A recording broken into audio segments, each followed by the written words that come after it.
Hello everyone, welcome to Vedas home foods. ఈరోజు మన వీడియోలో అల్లం పచ్చడిని ఎలా తయారు చేయాలో తెలుసుకుందాం. ఈ అల్లం పచ్చడి అయితే మనకి ఏ టిఫిన్లోకైనా పర్ఫెక్ట్గా ఉంటుందండి. ఇంకా లేట్ చేయకుండా ఈ అల్లం పచ్చడి తయారీ ప్రాసెస్ని స్టార్ట్ చేద్దాం.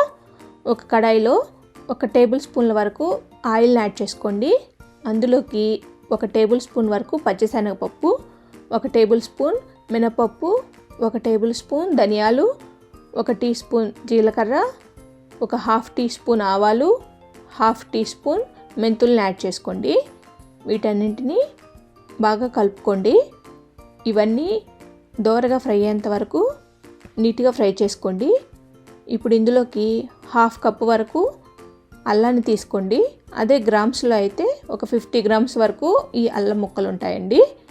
ఇప్పుడు ఈ అల్లం ముక్కలను కూడా ఒక 2 నిమిషాల పాటు ఫ్రై చేసుకున్నాక ఇందులోకి ఒక 50 గ్రాముల వరకు చింతపండుని యాడ్ చేసుకోండి.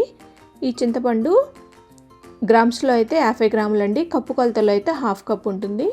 ఇప్పుడు ఈ చింతపండుని ఒకసారి బాగా కలుపుకోండి. తర్వాత ఇందులోకి తొక్క తీసుకున్న వెల్లుల్లి రెబ్బల్ని ఒక 5-6 వరకు యాడ్ చేసుకోండి. తర్వాత ఇందులోకి 1/2 కప్పు వరకు బెల్లాన్ని యాడ్ చేసుకోండి. గ్రామ్స్లో అయితే 50 గ్రామ్స్ వరకు ఉంటుందండి. తర్వాత ఇందులోకి కొంచెం కరివేపాకును కూడా యాడ్ చేసుకోండి. వీటన్నింటిని ఒకసారి బాగా కలుపుకొని ఈ బెల్లం కొంచెం కరిగేంత వరకు వీటన్నింటిని నీట్గా ఫ్రై చేసుకోండి.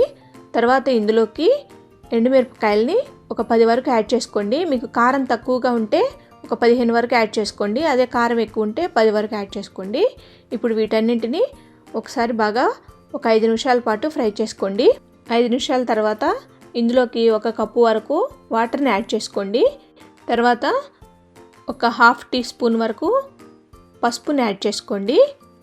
ఈ పసుపు యాడ్ చేసిన తర్వాత ఒకసారి బాగా కలుపుకొని ఈ మిరపకాయలు బాగా మెత్తగా ఉడికేంత వరకు వీటన్నింటిని బాగా ఉడికించుకోవాలండి.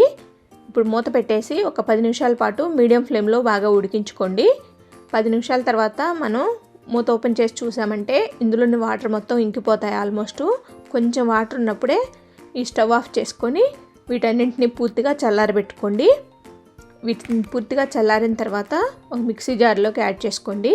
వీటన్నింటినీ వీలైనంత మెత్తగా పేస్ట్ లాగా గ్రైండ్ చేసుకోవాలండి. ఇప్పుడు ఈ విధంగా యాడ్ చేసుకున్న తర్వాత ఇందులోకి మీకు రుచికి సరిపడా సాల్ట్ని కూడా యాడ్ చేసుకోండి. ఇక ఈ పచ్చడిని స్మూత్గా గ్రైండ్ చేసుకోండి. చూడండి, ఈ విధంగా స్మూత్గా గ్రైండ్ చేసుకోండి. మీరు గ్రైండ్ చేసుకునేటప్పుడు ఈ పచ్చడి మీకు గట్టిగా అనిపిస్తే వేడి నీళ్ళను యాడ్ చేసుకోండి. మీరు వేడి నీళ్ళని యూజ్ చేయటం వల్ల ఈ పచ్చడి మనకు 1 వీక్ వరకు స్టోర్ ఉంటుందండి. చూసారు కదా, ఈ విధంగా స్మూత్గా పేస్ట్ లాగా ప్రిపేర్ చేసుకోండి. మనకి ఈ పచ్చడికి ఇంకా తాలింపు కూడా అవసరం ఉండదండి. ఇలానే డైరెక్ట్గా మనం సర్వ్ చేసుకోవచ్చు. ఈ పచ్చడిని మనం ఏ టిఫిన్లోకైనా యూజ్ చేసుకోవచ్చు అండి. ఇడ్లీ, దోశ, వడ ఎందులోకైనా ఈ పచ్చడి చాలా బాగుంటుందండి. చూసారు కదా ఎంత సింపుల్గా మనకి ఈ అల్లం పచ్చడి ప్రిపేర్ అయిందో. మీరు కూడా మీ ఇంట్లో ప్రిపేర్ చేసుకొని మీకు ఎలా వచ్చిందో నాకు కామెంట్ చేయండి. మీకు కనుక ఈ వీడియో నచ్చితే లైక్ చేసి, షేర్ చేసి, సబ్స్క్రైబ్ చేసుకోండి. Thanks for watching.